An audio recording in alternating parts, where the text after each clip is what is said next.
কিছু বুঝে ওঠার আগেই সামনের জিপটা থেকে এক পুলিশ রাইফেল উঁচিয়ে ধরল মিছিলের দিকে।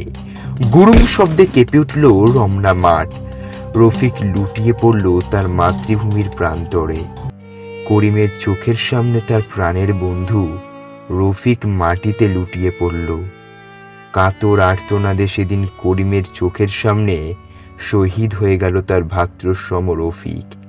সেদিন নিজেকে বড় অসহায় লাগছিল করিমের। ওই পিশাচগুলো শুধু ভাষার দোহাই দিয়ে তার চোখের সামনে তার প্রাণের বন্ধুকে মেরে ফেলল। হায় আল্লাহ, এরা কি মানুষ না মানুষরূপী পিশাচ? সবাইকে স্বাগত জানাই আজকে স্পেশাল এপিসোডে। শুরু হচ্ছে গল্প পাঠ। পুরনো অ্যালার্ম ঘড়িটার অ্যালার্মের শব্দে ঘুম ভেঙে গেল বুড়ো করিমের।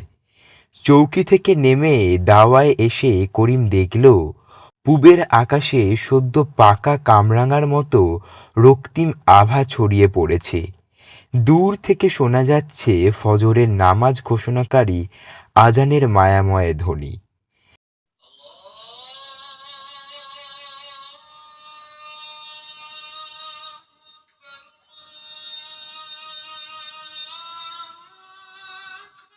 সব ঘরে ঘরে শুরু হয়ে গিয়েছে সেহরি।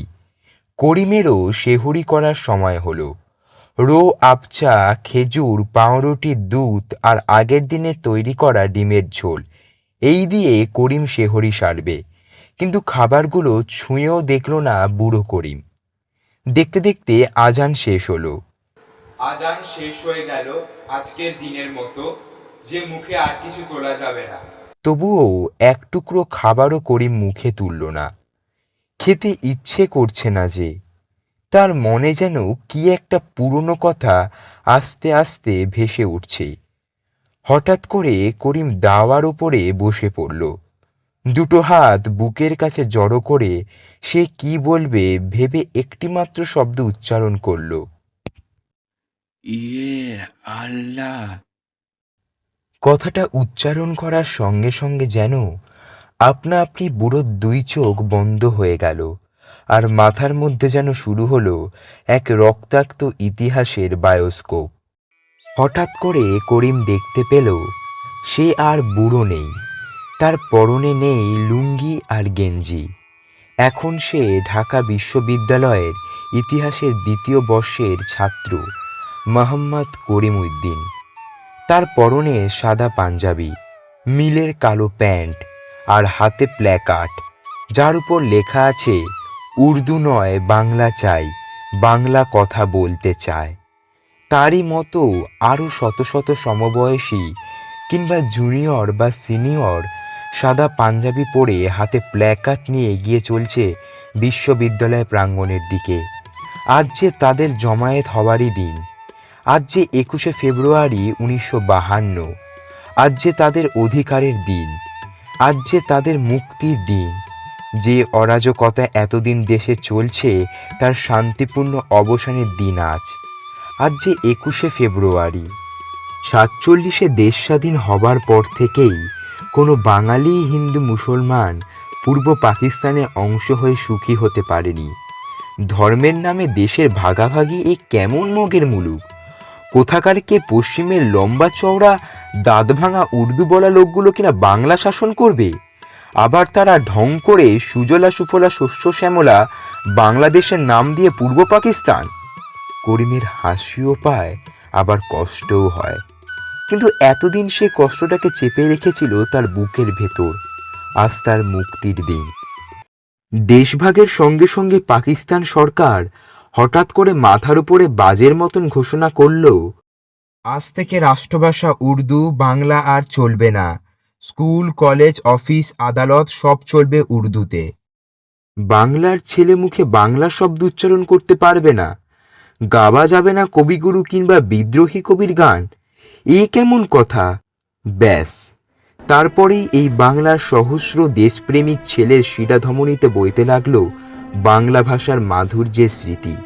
তারা জীবন দেবে, কিন্তু বাংলা ব্যতীত কোনো ভাষায় কথা বলবে না। স্কুল, কলেজ, বিশ্ববিদ্যালয় সব জায়গায় শুরু হলো তীব্র প্রতিবাদ। যদিও সহস্র বিপ্লবের কথা তখনও কেউ ভাবেনি। সভা মিছিল করেও প্রতিবাদ জানানো শুরু হলো, কিন্তু কি নিজ হিংস্র বর্বর ওই গদিতে বসে থাকা পাকিস্তান সরকার আর তার চামচারা। শান্তিপূর্ণ মিছিলে কিংবা রবীন্দ্র জয়ন্তীর মঞ্চে পর্যন্ত তারা লাঠিচার্জ করতে কিংবা টিয়ার গ্যাসের শেল ছুটতে পিছপা হয়নি। কত তরুণ অসুস্থ হয়ে পড়ল, কত যুবক চিরকালের মতো শারীরিকভাবে অক্ষম হয়ে পড়ল পুলিশের লাঠির আঘাতে। কিন্তু এইসব কেন?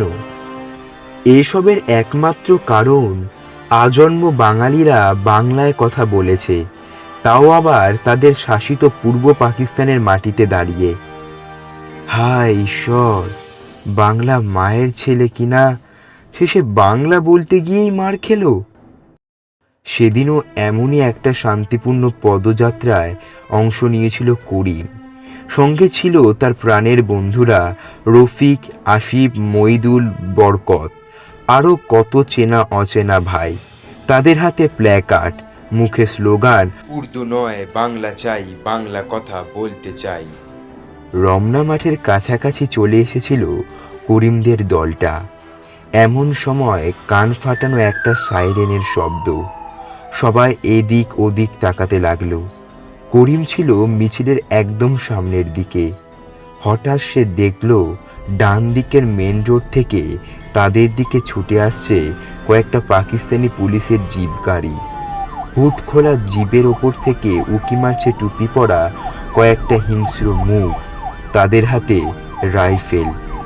কিছু বুঝে ওঠার আগেই সামনের জিপটা থেকে এক পুলিশ রাইফেল উঁচিয়ে ধরল মিছিলের দিকে। গুরুম শব্দে কেঁপে উঠল রমনা মাঠ। রফিক লুটিয়ে পড়ল তার মাতৃভূমির প্রান্তরে। করিমের চোখের সামনে তার প্রাণের বন্ধু রফিক মাটিতে লুটিয়ে পড়ল। কাতর আর্তনাদে সেদিন করিমের চোখের সামনে শহীদ হয়ে গেল তার ভ্রাতৃসম রফিক। সেদিন নিজেকে বড় অসহায় লাগছিল করিমের। ওই পিশাচগুলো শুধু ভাষার দোহাই দিয়ে তার চোখের সামনে তার প্রাণের বন্ধুকে মেরে ফেলল। আয় আল্লাহ, এরা কি মানুষ না মানুষরূপী পিশাচ? কিন্তু তারা ক্ষান্ত হলো না। পুরো মিছিলটার ওপর এলোপাথারি গুলি চালাতে লাগলো। ঝরে গেল আরো 4টি প্রাণ, শফিক, জব্বার, বরকত আর সালাম। রক্তে ভেসে গেল রমনা মাঠ। চারিদিকে ক্রন্দন রোল। সেদিন চোখে জল আসলেও নিজেকে আটকে রেখেছিল করিম, কারণ সে জানত যদি আজ সে ভেঙে পড়ে তবে আর কোনোদিন বলতে পারবে না, আমার সোনার বাংলা, আমি তোমায় ভালোবাসি। তার ওপর পদ্মার ওপর দিয়ে অনেক জল গড়িয়েছে। কেটে গেছে 20 বছর। 71 সালের ডিসেম্বরের মাসে এতদিনে আটকে রাখা চোখের জল বেরিয়ে এসেছিল করিমের। বঙ্গবন্ধুর হাতে উত্তোলিত লাল সবুজ পতাকার সামনে সেদিন প্রাণ ভরে কেঁদেছিল সে। কিন্তু নিয়তি নির্মর্ম। স্বাধীনতার পরও সাম্প্রদায়িক অস্থিরতা তাকে কষ্ট দেয়। করিম কখনো ধর্মকে বিভাজনের হাতিয়ার মনে করেনি। তার কাছে মুসলিম ছাত্র যেমন প্রিয়, তেমনি পাশের রথিনবাবুর ছেলেমেয়েরাও সমান আদরের। আজ তাই 21শে ফেব্রুয়ারি উদযাপন করতে তার মন চায় না। আজ গোটা দুনিয়ার 21শে আন্তর্জাতিক মাতৃভাষা দিবস হিসাবে পালিত হলেও আসল 21শে উদযাপিত হচ্ছে মুক্তিযোদ্ধা বুড়ো মোহাম্মদ করিমউদ্দিনের হৃদয়। করিম জানে, জাতি মরে গেলেও ভাষা রয়ে যায়, মানুষ মরে গেলেও স্বপ্ন রয়ে যায়। ভোরের প্রথম কাক ডেকে ওঠে করিমের উঠোনের বটগাছটার ডালে। অজান্তেই তার মুখ থেকে বেরিয়ে আসে, আমি বাংলায় গান গাই, আমি বাংলার গান গাই, আমি আমার আমিকে চিরদিন এই বাংলায় খুঁজে পাই।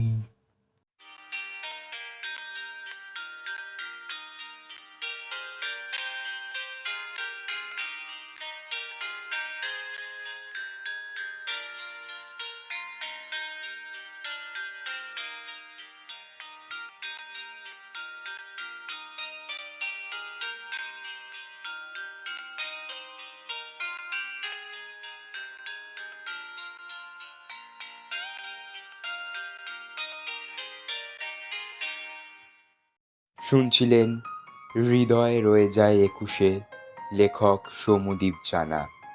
কেমন লাগলো আজকের গল্প সেটা অবশ্যই কমেন্ট করে জানাবেন। আপনি যদি গল্প পাঠাতে চান তাহলে 9874261818 এই নাম্বারে হোয়াটসঅ্যাপ করে গল্প পাঠাতে পারেন। আজকের এপিসোড শেষ করছি।